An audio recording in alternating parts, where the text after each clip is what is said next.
May I come in, sir? आइए। Good morning, ma'am. Good morning, sir. Good morning. बैठिए। Thank you, Mukesh. sir. Yes, sir. Mukesh नाम से भारत में कोई 3 प्रसिद्ध चर्चा के नाम बताओ।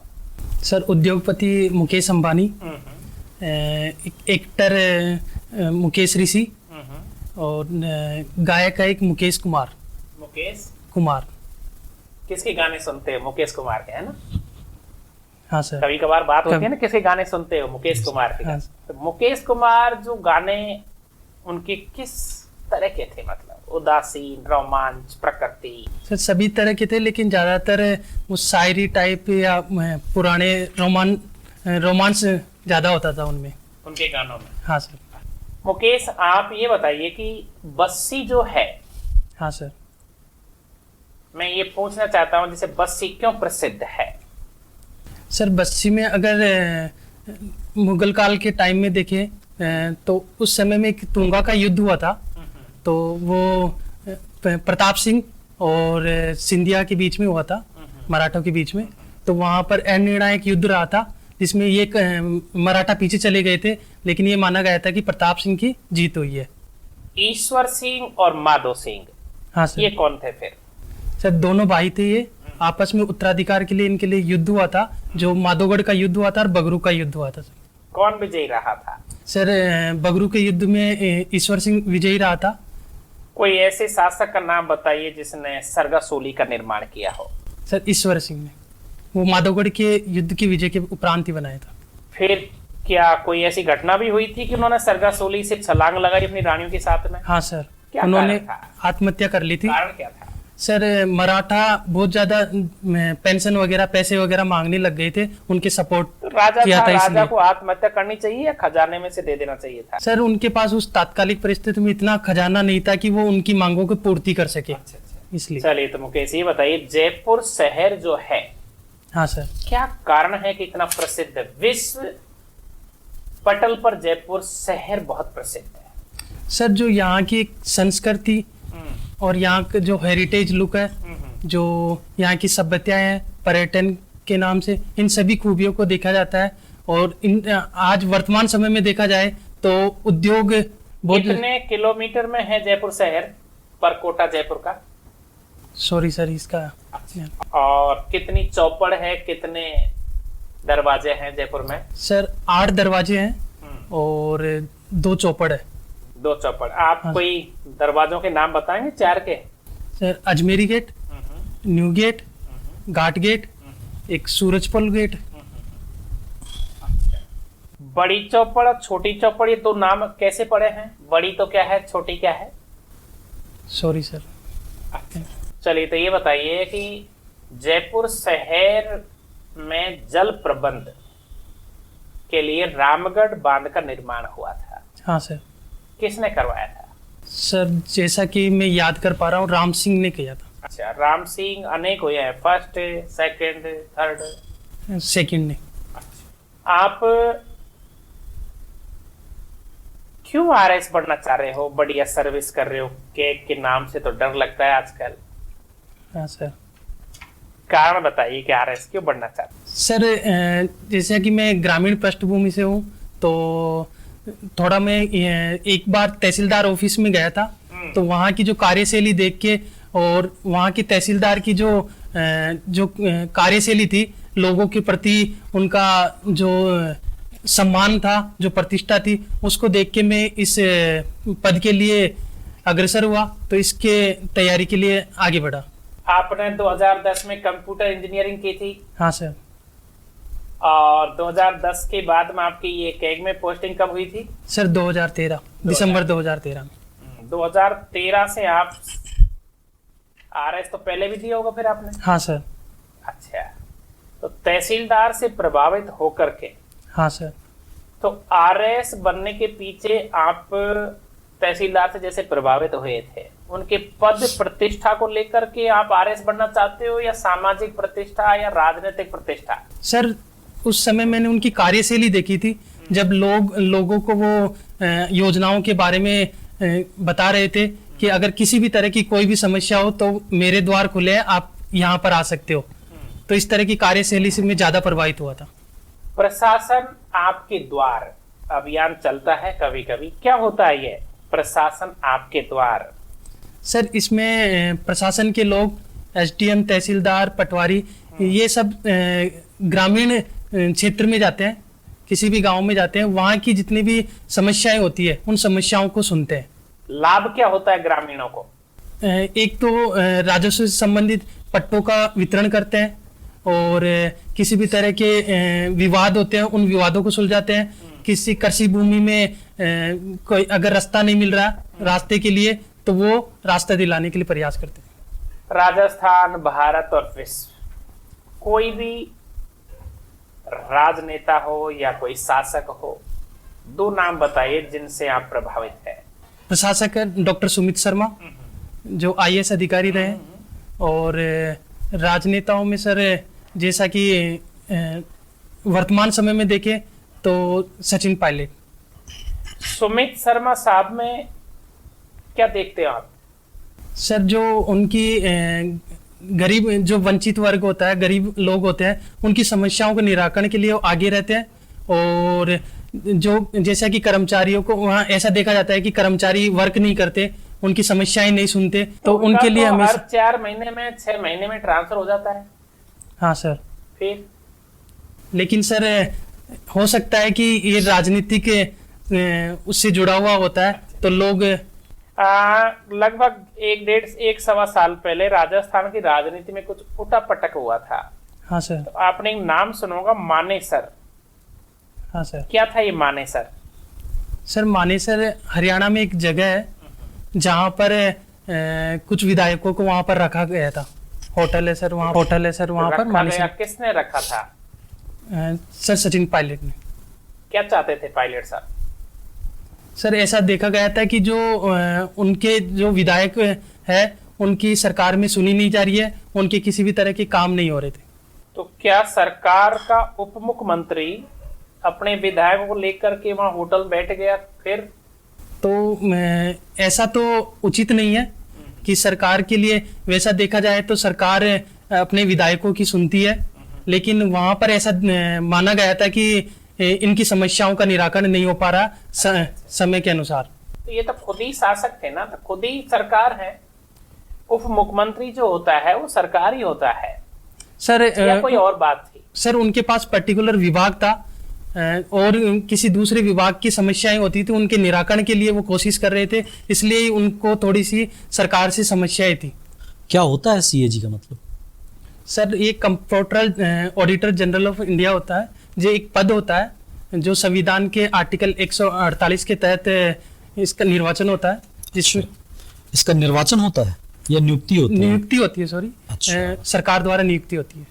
नियुक्ति। तो इनकी पदावधि क्या होती है, मतलब कितने साल बाद ये रिटायर होते हैं या सर क्या? इसमें 6 वर्ष या 65 साल तक इनकी पदावधि होती है, 65 साल तक रिटायर हो जाते हैं। और उससे पहले अगर हम हटाना चाहें तो? सर उसके लिए महाभियोग की प्रक्रिया होती है, उसके माध्यम से हटाया जा सकता है। महाभियोग की प्रक्रिया होती जी है? सर। अच्छा, महाभियोग क्या होता है? सर महाभियोग में अगर राज्यसभा के 50 सांसद और लोकसभा के 100 सांसद के माध्यम से अभियोग लाया जाता है, फिर इसकी एक सदन महाभियोग प्रस्ताव करता है और दूसरा सदन उसकी जांच करता है, और 2/3 बहुमत से पास होने के बाद हटाया जा सकता है। अच्छा, इस समय इंडिया के controller and auditor general of India कौन है? सर गिरीश चंद्र मुर्मू। गिरीश चंद्र मुर्मू। गिरीश चंद्र मुर्मू, अभी इससे पहले इनको कहीं पे रखा गया था, कुछ थे? जी सर, उपराज्यपाल थे जम्मू कश्मीर के। जम्मू कश्मीर के उपराज्यपाल थे? जी सर। और उससे पहले ये क्या रहे हैं? प्रशासनिक अधिकारी? प्रशासनिक अधिकारी रहे हैं और वित्त सचिव भी रहे हुए हैं सर। फाइनेंस गुजरात, हाँ गुजरात कैडर के। अच्छा, ये बताइए, ये जम्मू कश्मीर के उपराज्यपाल आप बता रहे हैं? जी सर। तो उपराज्यपाल के बारे में कॉन्स्टिट्यूशन के किस आर्टिकल में उल्लेख किया गया है? सर जैसा कि मैं याद कर पा रहा हूँ 239 के अंतर्गत है। आर्टिकल 239 जी सर के अंतर्गत है। आर्टिकल 239 में क्या कहा गया है? सर उसमें जितने भी प्रशासन यूटी क्षेत्र, यूनियन टेरिटरीज है, अच्छा, उनसे संबंधित है, और उनके केंद्र द्वारा शासित करने से संबंधित कार्य है। इस समय इंडिया में कितने स्टेट और कितने यूनियन टेरिटरीज हैं? सर 28 स्टेट है और 8 यूनियन टेरिटरीज है। 8 यूनियन टेरिटरीज हैं। कोई यूनियन, 2 यूनियन टेरिटरीज को सबमर्ज कर दिया गया है? जी सर। किसको? दमनदीप और दादरा एंड नागर हवेली। दमनदीप और दादरा और नागर हवेली। नगर हवेली को। अच्छा, न्यूज़पेपर देखा था आपने? जी सर। तो अभी वित्त मंत्री निर्मला सीतारमण ने आर्थिक पैकेज घोषित किया है। जी सर। है ना? ये आर्थिक पैकेज क्या होता है? सर एक जनता के लिए एक घोषणा होती है जिसके माध्यम से सुविधाएं या किसी भी तरह का लोन या किसी भी तरह की योजनाएं जिनके माध्यम से जनता तक पहुंच बने, उनकी घोषणा करती है। उनकी घोषणा करती है। तो इस घोषणा से मतलब ये, जैसे उन्होंने कहा कि 1,72,000 करोड़ या 1 लाख करोड़ का पैकेज, तो ये क्या होता है पैकेज? किसको मिलता है पैकेज? ये उद्योग कर्मी भी हो सकते हैं या किसी योजना का बजट भी हो सकता है, या उन उद्योग कर्मियों को लोन के माध्यम से अपना बिजनेस चलाने के लिए होता है। इस तरह का पैकेज होता है। अच्छा, केंद्र सरकार ने एक इस काल को देखते हुए, जिस काल से देश गुजर रहा है, विश्व गुजर रहा है, ठीक है, तो अनाज जो मिलता है ग्रामीण परिवेश में, आप जानते होंगे, है ना, कि जो परिवार होते हैं उनको एक निश्चित मात्रा में अनाज दिया जाता है। तो ये अनाज के लिए क्या कर दिया है, कब तक के लिए फ्री कर दिया है?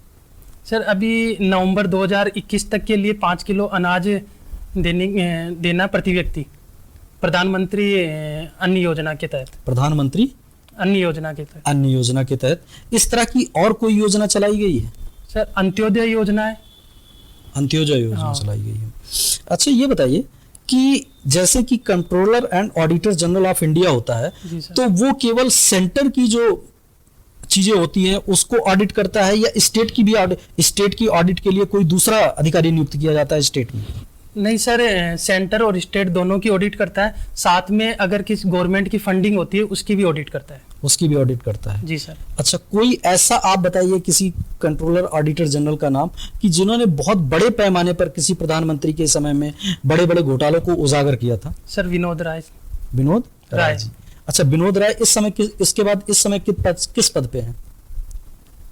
सर इससे पहले यूएन ऑडिट में एक्सटर्नल ऑडिटर थे, और सर वर्तमान समय में डिजिटल करेंसी क्या होती है? डिजिटल करेंसी एक ऐसी डिजिटल मुद्रा होती है जिसका लेखा जोखा नहीं होता, एक फिजिकली लेखा जोखा नहीं होता, वो डिजिटली माध्यम से ही इंडिकेट होती है।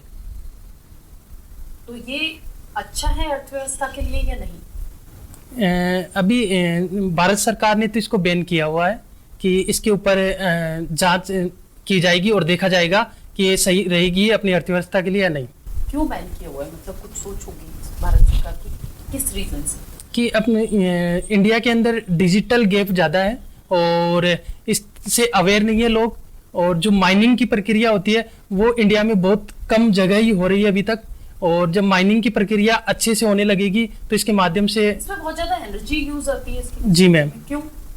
जो माइनिंग की प्रक्रिया होती है उसमें कंप्यूटर 24 आवर्स चलते हैं और बहुत सारे कंप्यूटरों की जरूरत पड़ती है। इसके कारण इसमें इसके level day by day complicate होते जा रहे हैं? जी पहले इसका लेवल ऑफ कॉम्प्लिकेशन जो था वो कम था, अब दिन पे दिन इसका कॉम्प्लिकेशन बढ़ता जा रहा है। इसके निर्माण का किस प्रकार?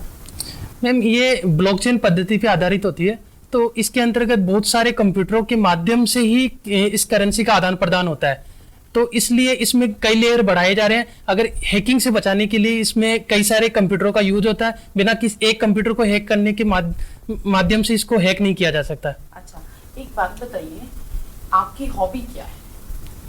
Ma'am to learn about cyber security, cyber crime और न्यू टेक्नोलॉजी।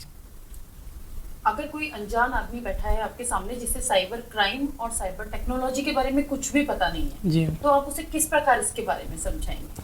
जी मैम, जैसा कि देखा गया है कि बैंक से फ़ोन आते हैं, तो ऐसा कहा जाता है कि बैंक कभी भी कोई भी बैंक का कर्मचारी फ़ोन नहीं करता आगे से, लेकिन जो साइबर क्राइम हो रहे हैं वो साइबर क्राइम ऐसे ही हो रहे हैं कि डायरेक्टली फ़ोन आता है कि मैं एक बैंक कर्मचारी बोल रहा हूँ, आपके अकाउंट में ऐसा इसमें संशोधन करना। साइबर क्राइम में केवल बैंक और पैसा यही आता है या और भी चीजें आती हैं? नहीं मैम, इसके लिए 3 श्रेणियों में डिवाइड किया है इसको।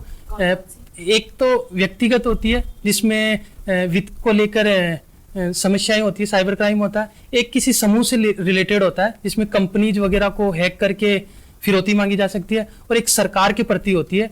जो आपने ग्रेजुएशन किया है जी मैम। वो आप कैसे यूटिलाइज करेंगे अपना एडमिनिस्ट्रेशन? जी मैम, जैसे कि कंप्यूटर इंजीनियरिंग के माध्यम से वर्तमान में ई गवर्नेंस का बहुत ज़्यादा चल रहा है, जो इसमें जनता की भागीदारी, पारदर्शिता और जवाबदेहिता के साथ बढ़ा सकते हैं इसमें। और अपने जो रिकॉर्ड्स होते हैं उन रिकॉर्ड को मैं डिजिटलाइज करूँगा, और साथ में इन सभी जो कर्मचारी होंगे उनकी अकाउंटेबिलिटी निर्धारित हो जाएगी इसके माध्यम से। पारदर्शिता क्या होती है? ये सरकार की पारदर्शिता हम बहुत यूज करते हैं इस वर्ड को, जी। आपके अकॉर्डिंग ये क्या है, कैसे समझाएंगे इसे?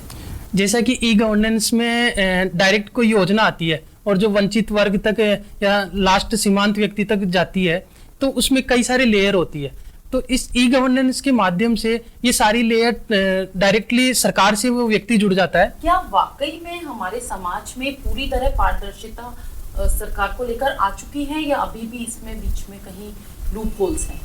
मैम, अभी भी लूप होल्स है जिसके लिए प्रयास किए जा रहे हैं।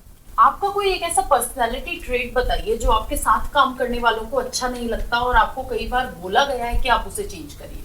जी मैम, जैसे मैं जो देख पाता हूँ अपने आप में, मैं टाइम मैनेजमेंट के साथ चलता हूँ।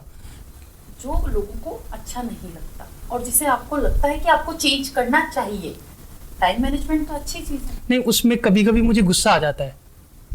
टाइम मैनेजमेंट में वर्क करने के साथ मुझे कभी कभी गुस्सा आ जाता है कि आपने ये काम क्यों नहीं किया।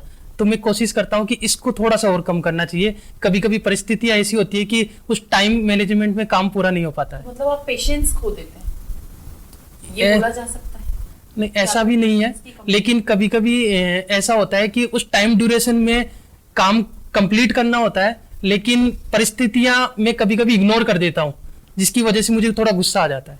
राजस्थान में 5 सामाजिक समस्याएं जिन्हें आप खत्म करना चाहते हो या उनको देखना नहीं चाहते। सर, एक तो घूंघट प्रथा है, दूसरा अशिक्षा, और तीसरा मादक पदार्थों का सेवन ग्रामीण स्तर पे ज्यादा होता है, और सर इतना ही सोच पा रहा हूँ अभी।